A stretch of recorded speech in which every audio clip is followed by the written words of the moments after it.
High dears, ছাদ থেকে কিছু শাক আনলাম। শাকগুলিকে বেছে একটি পাত্রে টুকরো টুকরো করে নিলাম।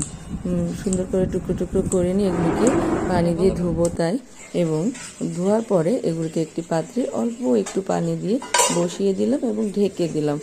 কিছুক্ষণ পরে ঢাকনাটি তুলে দেখলাম যে আমার শাক সিদ্ধ হয়ে গিয়েছে, এবং আমি তেলে দেওয়ার জন্য তেল, পেঁয়াজ, রসুন, লবণ দিয়ে নাড়া দিলাম এবং শাকগুলিকে ঢেকে দেওয়ার চিন্তা করছিলাম যে একটু ভাজা হয়ে গেলে শাকগুলিকে ঢেকে দেবো। দেখুন বন্ধুরা, এখানে শুধুমাত্র একটি শাক না, পুঁই শাক, কলমি শাক, লাউ শাক এবং কুমড়া শাক সব মিলে অল্প অল্প শাক রয়েছে, সেগুলিকে সব মিলে সুন্দরভাবে রান্না করে নিলাম, ভেজে নিলাম সুন্দর করে। এই শাকটি দেখতেও অনেক সুন্দর হয়েছে।